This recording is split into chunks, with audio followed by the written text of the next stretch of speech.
My workspace is set up as follows. From window, I have only opened up properties here, and then I've kind of got it stacked on top. I've got layers here. So let's scoot these over here. And I just want to point out something that when you open up this file, you have a locked layer at the bottom. What's in that layer? Boom, the reference image. So you want to make sure that you're working in this layer that says, obviously, your work. So the first thing we're going to do here is we're actually going to give ourselves a ruler, a guide to work with this technique, which is basically using a couple tools.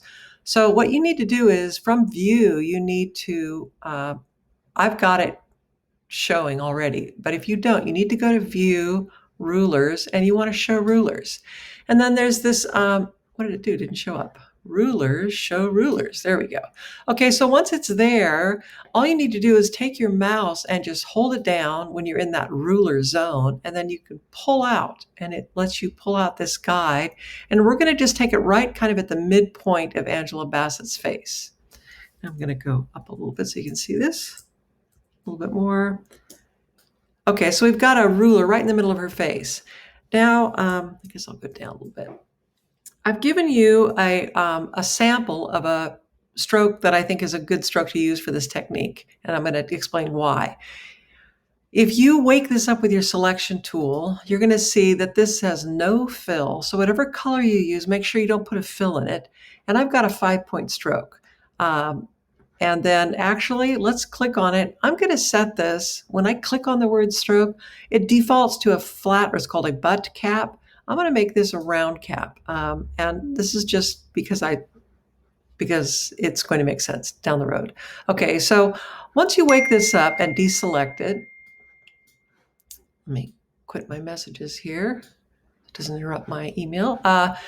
Once you do that, you have sort of set this information here in fill and stroke. So then when you go to the pen tool, quick key P, it embraces that same setting.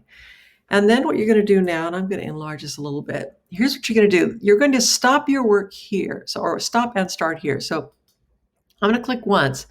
And here's where you don't have to be like follow every little curve here, okay? You just need the basic shape of the outside of her head here.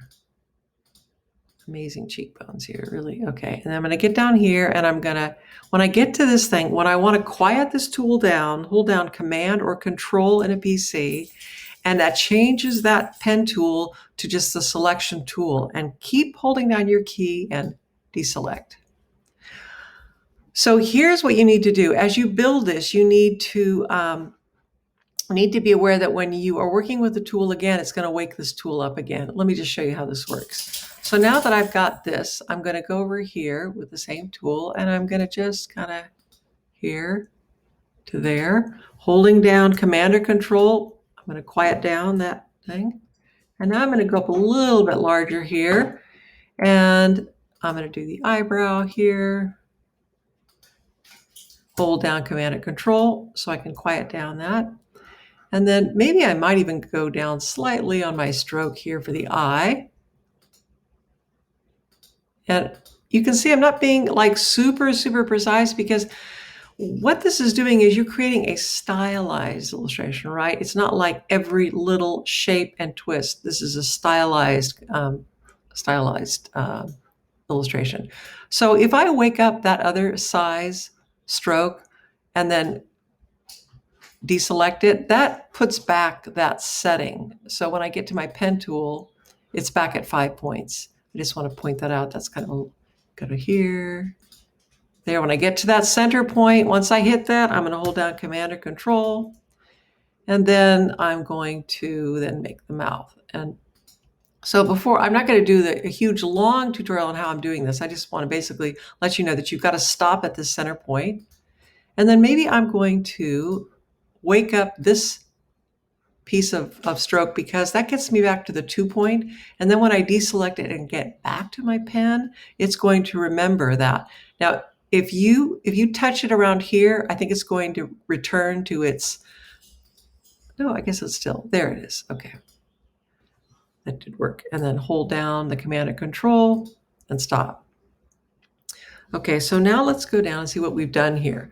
So the great thing about working in layers for your reference image is it gives you a very quick way to hide it.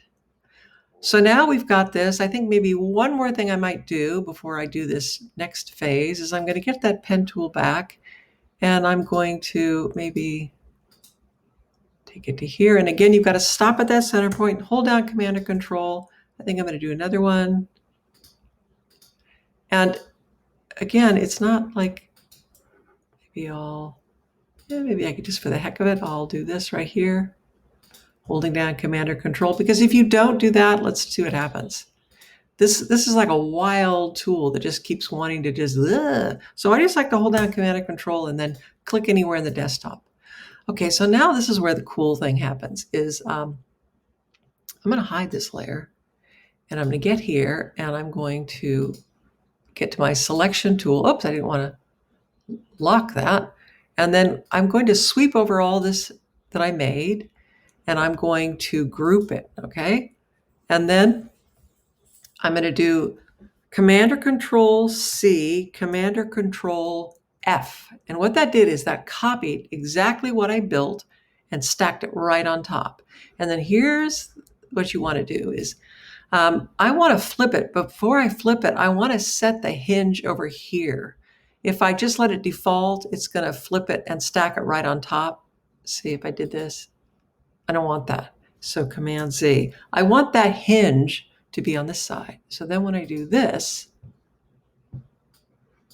it's created this. Now, this may not make sense to you, but I'm going to scoot it over just a little bit here. Now I'm going to group it again. And now that I've got it grouped, I could change the scale of it because let's look at our reference image. Yeah, see that for some reason that was pretty stylized. So I can kind of pull it out. And it looks like I'm going to ungroup this. I'm going to ungroup it because I want that to step on it. I want that to be creating a solid shape. So now what you can do is zoom up a little bit. Now you can select everything like this. And you should be able to get into your Pathfinder tool. And let's zoom up a little bit more. Nope. Okay. Just wanted to clean it up. I think this is fine. Okay. So now that you've got this stylized image, there's some really interesting things you can do here. The first thing I'm going to do is I'm just going to change the stroke color. So whoops, what did I just do? I have to get out of that tool. There. I'm going to select everything, and you see how it's not showing me the stroke color with everything selected? It can't because there's more than one weight. I just want to click those color and select black now. And now I'm going to select everything. And here's a really interesting and very useful tool in Illustrator. You can go up here to Object and Path, and you can go to, no, let's say that's not it. I'm sorry, it's up here on Effect, Stylize, and it's round corners. Okay, so this is really interesting. If you tell it to round corners, it will take all these slight little angles that are a result of the pen tool, how you plotted it out sort of casually. And see if you add, check this out. See, as I add the points, it's starting to soften the shape. Isn't that amazing? I just think this is so cool. If I take it down, then I get into these angle things again, okay? But if I go up, it's going to be changing this and softening things.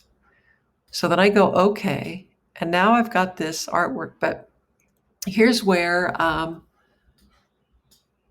it's going to be easier to color if you do this last step. And I know this seems odd, but what you want to do is go up here to Object, and you're going to turn this to an image. And let me just point out, right now, it's just, if you look in View, you've plotted out all these points. You haven't expanded them, but you've plotted out these points. So go up to Object, Rasterize. That means you're turning it into a picture. And now go to Image Trace and go to Black and White Logo, and then hit Expand. So now what you've done is you've created this piece of artwork. The last thing you can do is clean up these outside areas. It wanted to create a white background here. I'm using the Direct Selection tool to delete that. And then check this out. I can click an area here, and I can drop a color into it. I can click this area here. Let's see. If I just select everything, I can get into my Shape Builder tool, and I can find a color here that I like and drop that in.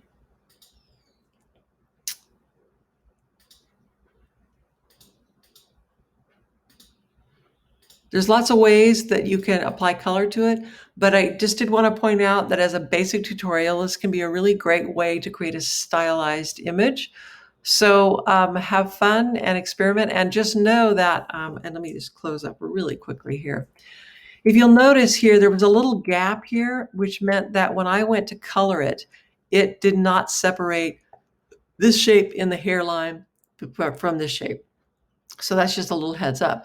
Now you could also then, at this point, you could certainly use like an ellipse tool to create eyes. And Command C, Command F, which puts it right on controls, Command or Control. And there you go. And then let's go to the Shape Builder, select everything first, Command or Control A, and get into the Shape Builder tool. And if I now get to let's go to a red. I like this color better. And then I go over here. It should let me drop this color in here. So just a quick tutorial.